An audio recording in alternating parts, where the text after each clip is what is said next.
Hello दोस्तों, कैसे हैं आप लोग। आशा करता हूं आप लोग बहुत ही अच्छे होंगे, घर पे होंगे, सुरक्षित होंगे और पढ़ रहे होंगे। तो दोस्तों एक बार पुनः आप सभी का स्वागत है आपके favourite YouTube channel Amit sir English गुरु पे। मैं बता दूं दोस्तों कि इसके पहले मैंने बहुत सारा वीडियोज ग्रामर का बनाया था, लेकिन उसमें कुछ ग्रामर के वीडियोज मैंने छोड़ दिए थे। जैसे प्रोनाउन का मैंने 4 काइंड्स बताया और उसको छोड़ दिया, नाउन के भी मैंने 4 काइंड्स बताया, उसको छोड़ दिया। तो बहुत सारे बच्चों का कमेंट आ रहा था कि आप सर प्रोनाउन को खत्म कर दीजिए, आप नाउन को भी खत्म कर दीजिए।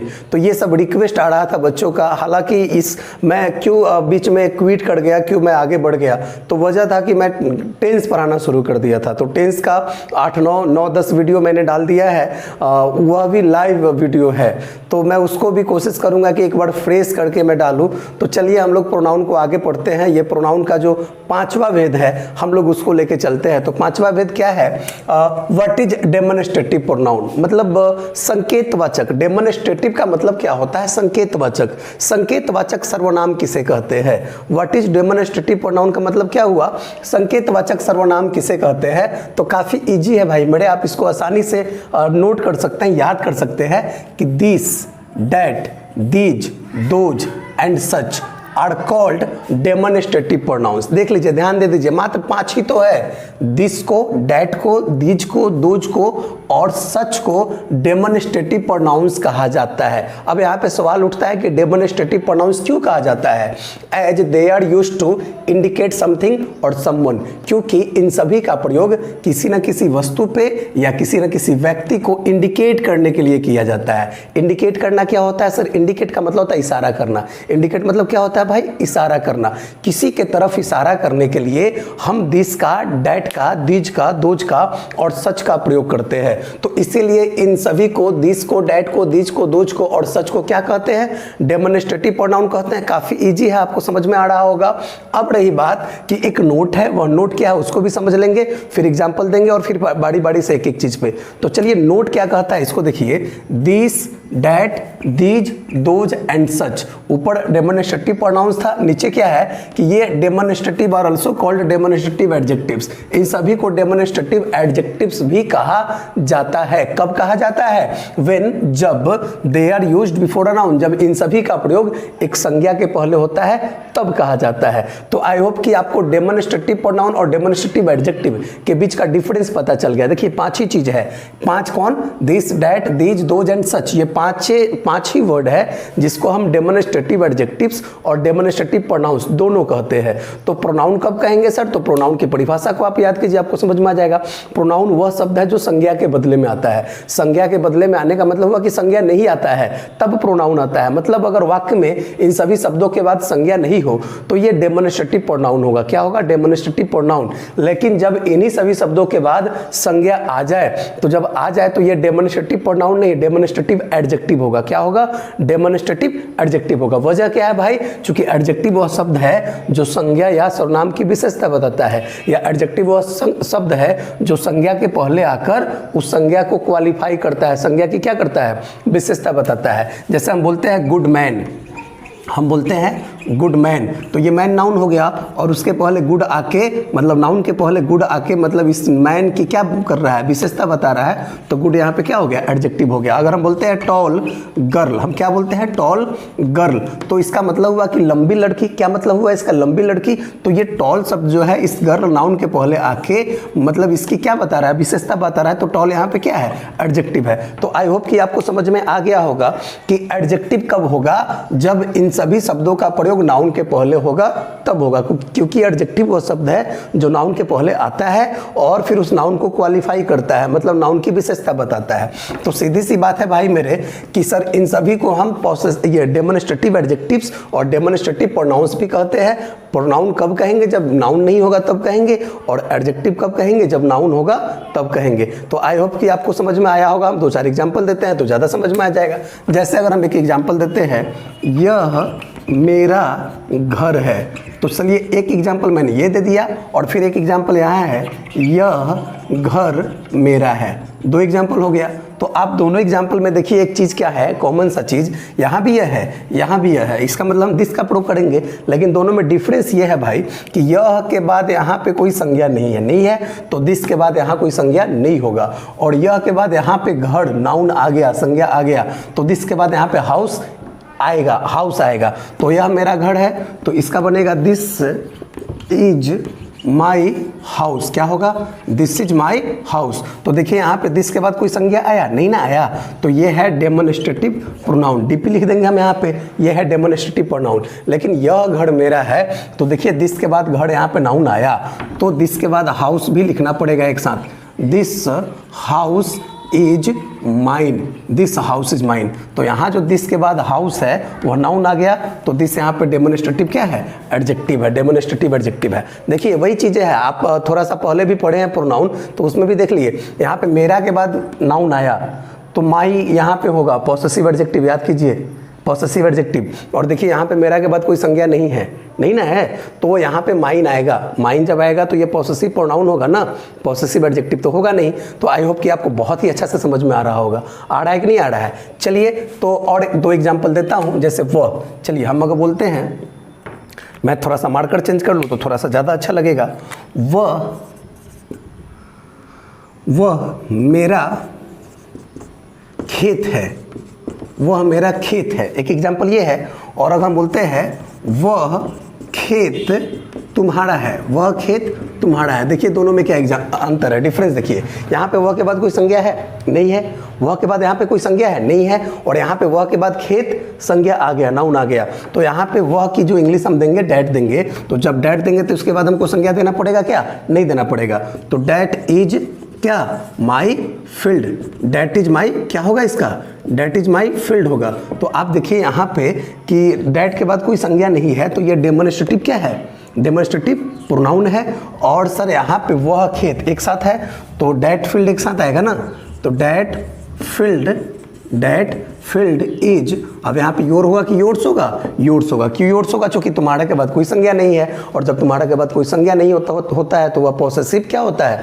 प्रोनाउन होता है। और जब पॉसेसिव प्रोनाउन होगा तो योर्स होगा। और यहीं पे देख लीजिए मेरा के बाद खेत नाउन आ गया, तो हम जब नाउन आता है तो हम एडजेक्टिव का इस्तेमाल करते हैं, और जब एडजेक्टिव का इस्तेमाल करते हैं तो सर क्या होता है? मतलब माई होगा कि माइन होगा? माई होगा। तो आई होप कि आपको ये दोनों का दोनों एग्जाम्पल अच्छे तरह से समझ में आ गया। मैं कुछ और एग्जाम्पल दे देता हूँ, कुछ और एग्जाम्पल मैं इसको वाइप कर दूँ, कुछ और एग्जाम्पल मैं देता हूं। आप देखिए दोनों में डिफरेंस समझिए। दिस, डैट, दीज, दोज और सच को डेमोन्स्ट्रेटिव प्रोनाउंस कहा जाता है। कब? जब इसका इस्तेमाल बिना संज्ञा का होता है तब। और इनको डेमोन्स्ट्रेटिव एडजेक्टिव कहा जाता है कब? जब इनका प्रयोग संज्ञा के बाद, मतलब संज्ञा के पहले होता है तब। जैसे एक एग्जाम्पल और देते हैं, ये सब मेरी किताबें हैं, ये सब मेरी किताबें हैं। ओके, ये सब मेरी किताबें हैं। और एक एग्जाम्पल है, ये किताबें मेरी है। चलिए ये किताबें मेरी है। अब देखिए दोनों में डिफरेंस क्या है भाई? दोनों में डिफरेंस है, ये सब के बाद कोई संज्ञा नहीं आया, तो दिज के बाद कोई नाउन आएगा क्या? नहीं आएगा। तो ये सब मेरी किताबें हैं, तो दिज आर माई बुक्स, यही होगा ना, दीज आर माई बुक्स। तो यहाँ पे जो दीज है वह डेमोन्स्ट्रेटिव क्या है? प्रोनाउन है, चूंकि इसके बाद कोई संज्ञा नहीं है। और ये किताबें मेरी है, तो ये के बाद किताबें नाउन आ गया, तो दीज के बाद बुक्स नाउन आएगा एक साथ, तो दीज बुक्स। अब आर, अब यहाँ पे मेरी के बाद कोई संज्ञा है नहीं है, तो सर पॉसेसिव प्रोनाउन होगा कि एडजेक्टिव होगा? पॉसेसिव प्रोनाउन होगा। तो यहाँ पे क्या होगा? दिस बुक्स आर क्या होगा? माइन होगा। आई होप कि आपको सारी चीज़ें समझ में आ रही है। कोई दिक्कत किसी को अगर है तो नाउ टेल मी। कोई दिक्कत नहीं है, बहुत आसान है सर। तो यहाँ पे दिस के बाद बुक्स नाउन आ गया, तो ये डेमोन्स्ट्रेटिव क्या है? एडजेक्टिव है। एक और एग्जाम्पल मैं दे दूँ, दोज वाला एग्जाम्पल दे देता हूँ। दोज वाला एग्जाम्पल है कि वे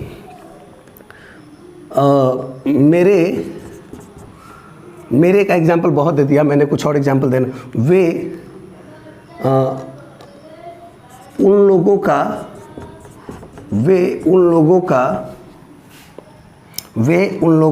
क्या दे दे?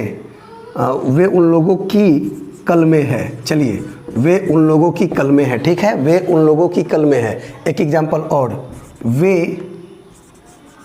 कलमें हमारी है। ठीक है, दो एग्जाम्पल मैंने दे दिया, वे उन लोगों की कलमें है और वे कलमें हमारी है। तो देखिए वे उन लोगों की कलमें है, वे के बाद कोई संज्ञा आया सर? नहीं आया।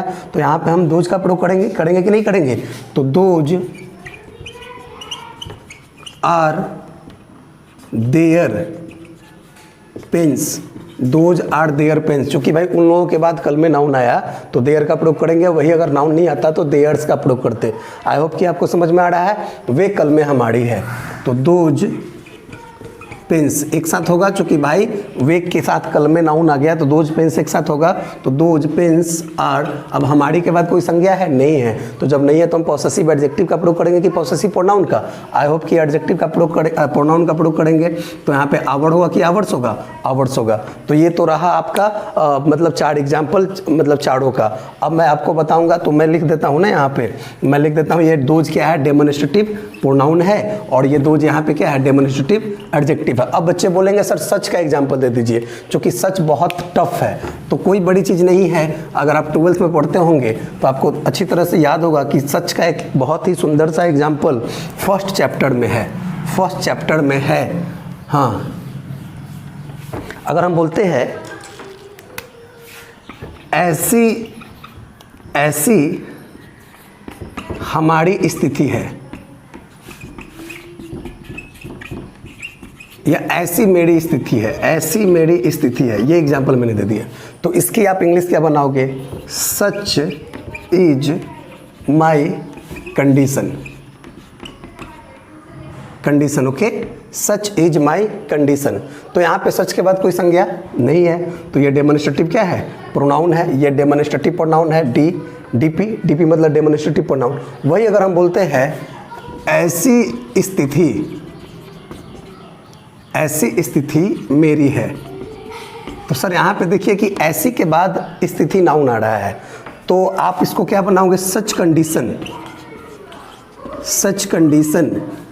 Is mine, such condition is mine. तो आप एक चीज़ यहाँ पे नोटिस क्या कर पा रहे हैं कि सच के बाद यहाँ पे कंडीशन क्या है? नाउन है। सच के बाद यहाँ पे कंडीशन क्या है? नाउन है। तो सच यहाँ पे डेमोन्स्ट्रेटिव क्या हो गया? एडजेक्टिव हो गया कि नहीं? माइन यहाँ पे पॉसेसिव प्रोनाउन हो गया, माई यहाँ पे पॉसेसिव एडजेक्टिव हो गया। तो ये तो था लगभग सारी चीज़ों का एग्जाम्पल, और फिर जो है डेमोन्स्ट्रेटिव प्रोनाउन और डेमोन्स्ट्रेटिव एडजेक्टिव। अब हम अगले वीडियो में भी मैं आगे लेके चलता हूँ सारी चीज़ों को। तो चलिए एक बार हम लोग पुनः जो है प्रोनाउन के छठे वेद पे चलते हैं। प्रोनाउन का जो 6th काइंड्स है वह क्या है, थोड़ा सा इसको देखिए कि what is indefinite pronoun. Indefinite pronoun किसे कहते हैं? तो सीधी सी बात है, इसका हिंदी आप समझ पा रहे होंगे। इंडेफिनिट प्रोनाउंस का हिंदी होता है अनिश्चयवाचक सर्वनाम। क्या होता है? अनिश्चयवाचक सर्वनाम। तो कहीं ना कहीं आप समझ लीजिए कि भाई ये नाम से ही पता चल गया कि ये वह वैसे संज्ञाओं के बदले में आता होगा, चूंकि प्रोनाउन वह शब्द है जो संज्ञा के बदले में आता है, जो नाउन के बदले में आता है। तो कहीं ना कहीं इंडेफिनिट प्रोनाउन वैसे संज्ञा के बदले में आता होगा जो डिफिनिट नहीं हो, जो क्या हो? इंडेफिनिट हो, मतलब जिससे किसी निश्चित संज्ञा का बोध नहीं होता हो बल्कि अनिश्चित संज्ञा का बोध होता हो। तो कहीं ना कहीं आप एग्जाम्पल को, आप डेफिनेशन को समझेंगे तो ज़्यादा समझ में आएगा। डेफिनेशन क्या कहता है, आप थोड़ा सा आप इसको समझ लीजिए कि समबडी मतलब होता है कोई या किसी ने, समवन मतलब भी होता है कोई या किसी ने, एनीबडी एनीवन कि नहीं, ये नोबडी इसका भी मतलब होता है कोई या किसी ने, नोबडी मतलब किसी ने नहीं। तो सर समवन, समबडी और एनीबडी एनीवन में क्या डिफरेंस है? तो समबडी और समवन का प्रयोग हम अफर्मेटिव सेंटेंस में करते हैं और एनीबडी और एनीवन का प्रयोग हम नेगेटिव सेंटेंस में करते हैं। जब नेगेटिव सेंटेंस में एनीबडी और एनीवन का प्रयोग करते हैं तो वाक्य में नॉट आता है, और नहीं तो हम एनीबडी एनीवन के जगह पर नोबडी का प्रयोग भी कर सकते हैं। तो ये सब सारी चीजें। अब आइए, नो वन और नन, ये तीनों का मतलब होता है कोई नहीं या किसी ने नहीं, कोई नहीं या किसी ने नहीं। और समथिंग और एनीथिंग और नथिंग, इन सभी को, वन को, सम को, एनी को, ऑल को, इन सभी को हम क्या बोलते हैं? इन सभी को बोलते हैं indefinite pronouns. ETC are called indefinite pronouns. हालांकि और भी अधिक है, लेकिन सर बच्चों को छोटा वीडियो मिले इसलिए मैं इसको छोटे में ही काम चला रहा हूं। तो इन सभी को इंडेफिनिट प्रोनाउंस कहते हैं। क्यों कहते हैं भाई? तो बिकॉज, क्योंकि they don't refer to any definite person और थिंग, क्योंकि इन सभी के प्रयोग से किसी निश्चित पर्सन या थिंग का बोध नहीं होता है। एग्जाम्पल के तौर पे बच्चे बोलेंगे तो मैं एग्जाम्पल देके समझाता हूँ। एग्जाम्पल की अगर आप बात कीजिए, हम बोलते हैं किसी ने मेरी कलम चुराई है, हम बोलते हैं किसी ने मेरी कलम चुराई है। तो सर हम इसका इंग्लिश क्या बनाएंगे? हम इसका इंग्लिश बनाएंगे, देखो इसमें पहली बात समझ लो कि किसी ने, ये किसी ने शब्द किसके लिए आया है? पर्सन के लिए आया है ना, पर्सन के लिए। तो पर्सन के लिए आया है तो सर उस परिस्थिति में ये अफर्मेटिव है कि नेगेटिव है? अफर्मेटिव है। तो अफर्मेटिव है तो हम anybody, anyone, nobody, no one, none का प्रयोग नहीं कर सकते हैं। तो हम किसका प्रयोग कर सकते हैं? हम समबडी या समवन का प्रयोग कर सकते हैं। तो किसी ने मेरी कलम चुराई है तो इसकी इंग्लिश होगी समवन या somebody has stolen my pen, यही होगा ना, somebody या someone has stolen my pen। अब इसका हिंदी हुआ कि किसी ने मेरी कलम चुराई है, लेकिन चुराई किसने है ये पता चला क्या? ये निश्चित हुआ क्या? ये तो पता ही नहीं चला कि किसने चुराई है। तो सर इसीलिए ये someone और somebody किसी न किसी चोर के बदले में या जिसने चुराई है उसके बदले में आया है, लेकिन ये नहीं पता चल पाया कि कौन है वह चोर जिसने वह कलम चुराई है। इसीलिए सर इसको हम somebody या someone को हम क्या बोलेंगे? IP बोल सकते हैं। IP मतलब ये सब इंडेफिनिट प्रोनाउन है। कोई दिक्कत किसी को? कोई दिक्कत नहीं, आसानी से समझ में आ रहा होगा। अब आइए हम लोग जो है नोबडी, एनीबडी और sorry anybody, anyone, nobody, no one और नन का प्रयोग एक साथ करके दिखाते हैं। चलिए समझने की चीजें हैं। अगर हम एग्जांपल के तौर पे दे, किसी ने मेरी मदद नहीं की है, किसी ने मेरी मदद नहीं की है। तो आप देखिए यहाँ पे इंपॉर्टेंट चीज़ें क्या है? किसी ने मेरी मदद नहीं की है। तो सर किसी ने नहीं, वाक्य नेगेटिव आ गया ना, तो नेगेटिव आ गया तो हम सर समवन और समबडी का प्रयोग कतई नहीं कर सकते। हम जब भी प्रयोग करेंगे एनीबडी, एनीवन का प्रयोग करेंगे। तो जब एनीबडी, एनीवन का प्रयोग करेंगे तो वाक्य में नॉट आएगा, और अगर हम चाहे तो एनीबडी और एनीवन के जगह पे नोबडी, नोवन या नन का प्रयोग कर सकते हैं। दोनों वाक्य ये 5 तरह से बन सकता है, कोई दिक्कत नहीं है। तो हम इसको बना सकते हैं, पहले हम एनीबडी और एनीवन से बनाते हैं, फिर नोबडी, नोवन से बनाते हैं। तो चलिए एनीबडी और anyone has not helped me, present perfect tense का वाक्य है ना। तो एनीबडी या anyone has not helped me, तो यहाँ पे जो एनीबडी और एनीवन है ये दोनों का दोनों क्या है? आईपी है। आईपी मतलब ये सब इंडेफिनिट प्रोनाउन है, ये सब इंडेफिनिट प्रोनाउन है। अच्छा ये वाक्य नेगेटिव है तो सर हम एनीबडी, एनीवन के जगह पे हम नोबडी, नोवन या नन का प्रयोग भी कर सकते हैं। तो हम इसको तो 3 तरीका से और बना सकते हैं, नोवन या नोबडी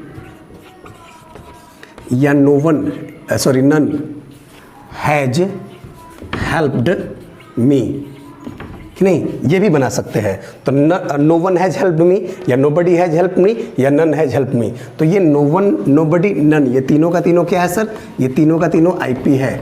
आईपी मतलब इंडेफिनिट प्रोनाउन है। तो आपको एकदम आसानी से समझ में आ रहा होगा, ये टोटल का टोटल समझ में आ रहा होगा कि देखिए ये तो आप रट सकते हैं कि इनको इंडेफिनिट प्रोनाउन कहते हैं, लेकिन प्रयोग करना कौन सिखाएगा? प्रयोग करना भी तो सीखना है कि नहीं सीखना है? तो सर ये सारी चीज़ें जो है मतलब आप समझ पा रहे हैं कि किसी ने या कोई ने, इसकी इंग्लिश समवन और समबडी भी होती है और एनीबडी और एनीवन भी होती है। तो इन दोनों में डिफरेंस क्या है कि समवन और समबडी का प्रयोग हम तब करेंगे जब वाक्य अफर्मेटिव होगा, और एनीवन या एनीबडी का प्रयोग हम तब करेंगे जब वाक्य नेगेटिव होगा। तो एनीवन और एनीबडी का प्रयोग करेंगे जब वाक्य नेगेटिव होगा, तो नॉट का प्रयोग यहाँ पे करना पड़ेगा। लेकिन अगर आप चाहते हैं कि नहीं हम एनीबडी, एनीवन का प्रयोग नहीं करें ऐसे वाक्यों में, तो उस परिस्थिति में आप नो वन, नोबडी और नन का प्रयोग कर सकते हैं। बच्चा बोलेगा ये नो वन, नोबडी या नन क्या हो गया?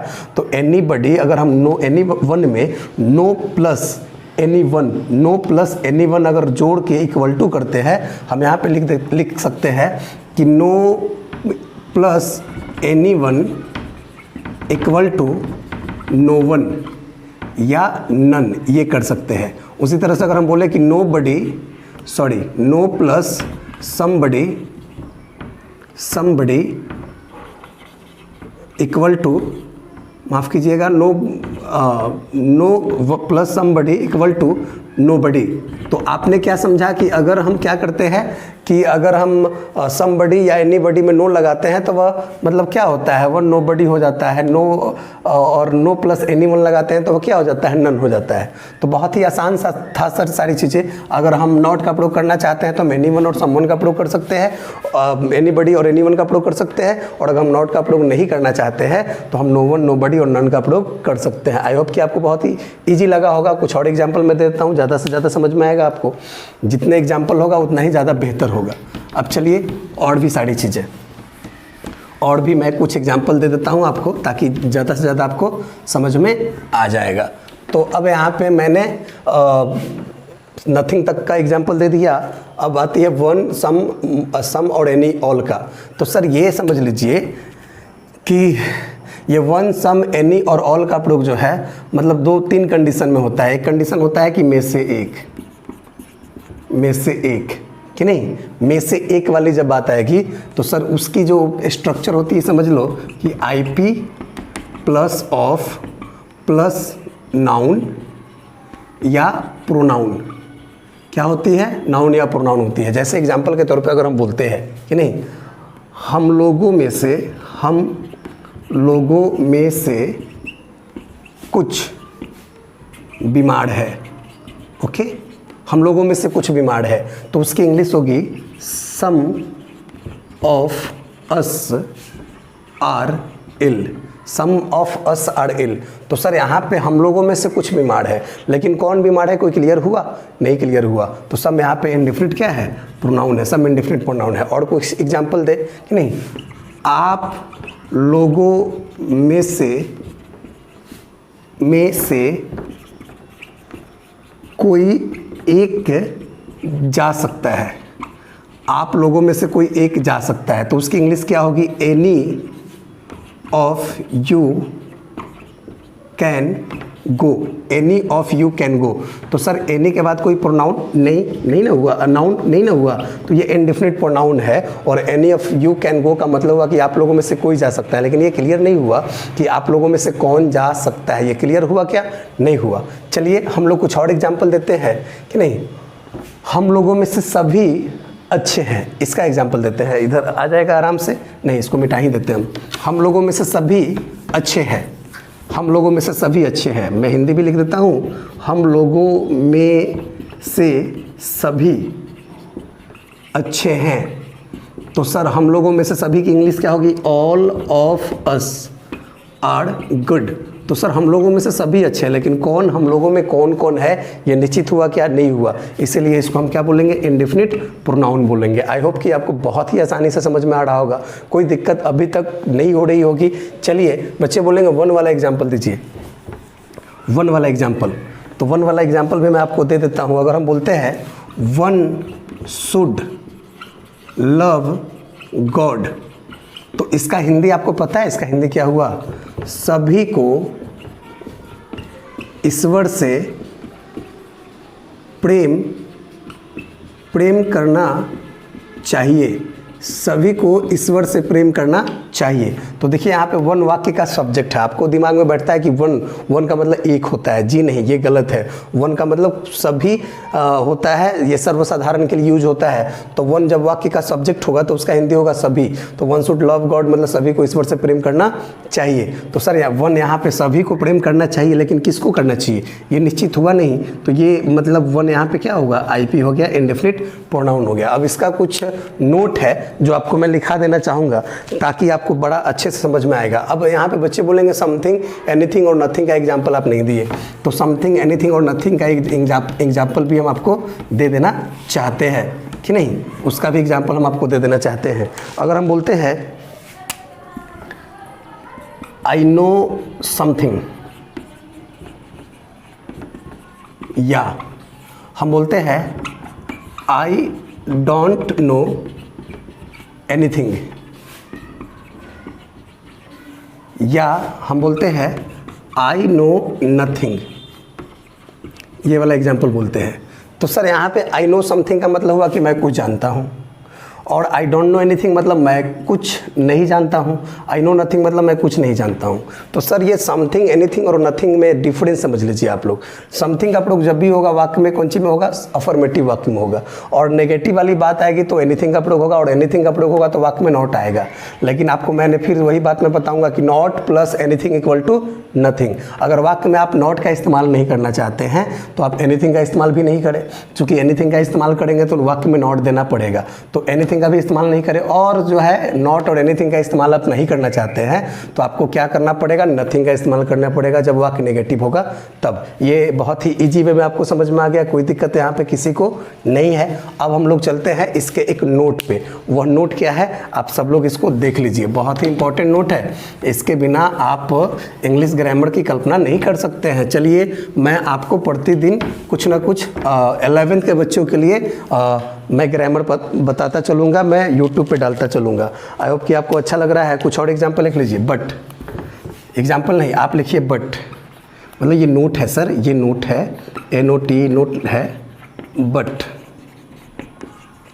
वन सम, इसी में से एग्जाम्पल लिखना है, सम, एनी, ऑल, वन, सम, एनी, ऑल, ये सब सारी चीज़ें और भी लिख सकते हैं, ETC ही कर देते हैं चूँकि एग्जाम्पल इसी में से लिखाना है। बट वन सम मैनी भी लिख लीजिए, इसे ऑल के बाद मैनी भी लिख लीजिए। Many, many, MANY, many, ETC are also called adjectives. मैं ये नहीं बताऊंगा कि कौन सा एडजेक्टिव, चूँकि जब मैं एडजेक्टिव पढ़ाऊंगा तो मैं बता दूंगा कौन सा adjective. Are also called adjectives when they are used before a noun। जब when they are used before a noun, देखिए आपने कहा कि ये सब डेमोन्स्ट्रेट, ये इंडिफिनिट प्रोनाउंस है, आपने कहा कि ये सब इंडिफिनिट प्रोनाउंस है। आपने क्या कहा, मैंने भी कहा, सब लोगों ने कहा कि ये इंडिफिनिट प्रोनाउंस है, एग्जांपल भी हम दे चुके हैं। लेकिन फिर अब वही बात आ गई कि वन, सम, एनी, ऑल, मेनी, इन सभी को हम एडजेक्टिव्स भी कहते हैं। कब कहते हैं adjective? When they are used before a noun, जब इनका प्रयोग संज्ञा के बदले होता है तब कहते हैं। जैसे अगर हम बोलते हैं आई हैव वन या सम या मेनी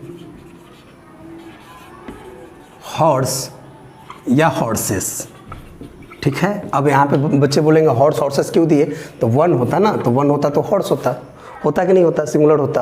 और वही अगर सम है या मेनी है तो वहाँ पे क्या होता, हॉर्सेस होता। तो अगर हम बोलते हैं आई हैव वन हॉर्स, मेरे पास एक घोड़ा है, तो यहाँ पे वन का प्रयोग किसके पहले हुआ, हॉर्स के पहले हुआ, नाउन के पहले हुआ।